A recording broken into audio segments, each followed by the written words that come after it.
de faire ça. Oui, on aimerait rappeler que Farid, que nous on connaissait sous le nom de Waka, il a fait du coup des études pour devenir enseignant. Il les a fait au Danemark et il espérait être enseignant pour des pédagogies alternatives. Ensuite, nous on l'a rencontré en Allemagne, à Ambach. C'est là-bas en fait, il y a des gens qui occupent une forêt, une des plus vieilles forêts d'Europe, qui est menacée de destruction contre une mine de charbon, une des plus polluantes d'Europe. Ensuite, il est allé à Point Valley, au Royaume-Uni, parce que là, il y avait aussi un projet de mine. Et voilà, du coup, Waka, c'était quelqu'un qui aimait profondément la vie. Et en fait, il savait que si on ne fait rien, là, en fait, on se dirige vers plus 5 ou plus 8 degrés pour l'espèce humaine d'ici la fin du siècle. Autrement dit, c'est un peu la mort de l'humanité, dans des terribles souffrances, en priorité pour les plus pauvres, pour les gens qui ont le moins de moyens de se défendre contre ça. Du coup, pour lui, c'était insupportable de respecter l'ordre établi. Il fallait entrer en rébellion contre ça. Il se battait du coup pour toute l'espèce humaine et également pour les animaux, pour toute forme de vie. À Ambach, nous avons un slogan qui est « Love and Fight ». Ça veut dire aimer et combattre. Et je pense que ça résume vraiment bien Waka. C'était vraiment quelqu'un de très très joyeux. Moi par exemple, je me souviens, il a animé une réunion. Au tout début, il vient avec une feuille à la réunion et il dit voilà, qu'est-ce que vous pouvez me dire sur cet arbre? Et du coup, chacun d'entre nous a pu dire ses connaissances sur cet arbre en particulier.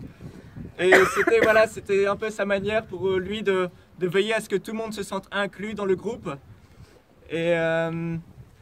Et pour moi, voilà, c'était quelqu'un qui, par exemple, ressemblait beaucoup à un animateur de colonie de vacances. C'était vraiment important pour lui qu'il y ait de la joie, de l'amour, de la camaraderie entre tout le monde. Et c'est pourquoi j'ai amené cette feuille de chant, en fait, qui est une feuille de chant liée au combat à Ambach contre le charbon et pour la vie.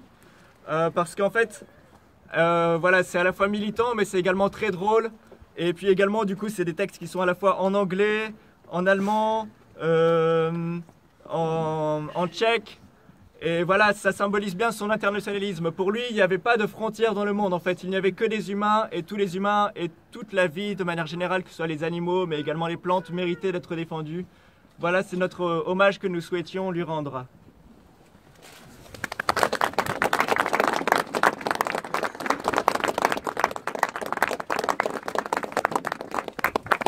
You speak English, même si on ne comprend pas l'anglais, on s'en fout. Ah, tu traduis? Ah ouais, ça va. Okay, I'll speak English. I don't Elle va speak parler French. anglais, mais je vais traduire. Yeah, I studied with Farid in Denmark, J'ai étudié avec Farid au Danemark and he was my teacher in many ways. et c'était mon prof dans plusieurs manières. Yeah, now it's a bit difficult to speak, but I know I can say in name of many of the people from there that we are very extremely grateful. We met him and we studied with him and we learned with him. On le remercie beaucoup parce qu'il nous a beaucoup appris, beaucoup de personnes dans cette école au Danemark l'aimaient beaucoup. Yeah, he was a person that when he didn't like something, he worked to change it. He didn't just sit and complain like many of us did. So. C'est une personne qui, s'il voyait quelque chose qu'il n'aimait pas, il le changeait. Il ne s'asseyait pas et... Comment on dit complain? Le traduisez. Non, L'interpréter. Il se plaignait pas. Oui, il se plaignait pas pour... il changeait les choses et il faisait quelque chose. C'est positif. Ouais. Yeah, it was always great to be with him. C'est toujours génial d'être avec lui. C'est gentil, elle vient du Danemark, franchement, ça me touche.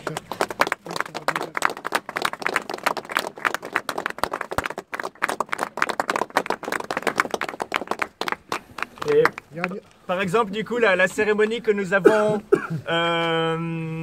réalisée pour lui en Allemagne à Ambach, en fait, eh bien, nous avions demandé aux gens d'être en couleur, voilà, de chanter. C'était quelque chose de très joyeux parce qu'en fait, Waka, c'était vraiment quelqu'un qui aimait profondément la vie et qui était prêt à mourir pour défendre la vie. Voilà, et c'est aussi un hommage qu'on peut lui rendre de continuer à être joyeux et de toujours prendre plus soin les uns des autres.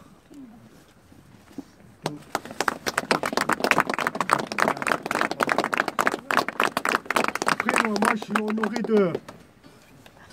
des amis de mon fils, que c'est des combattants comme lui.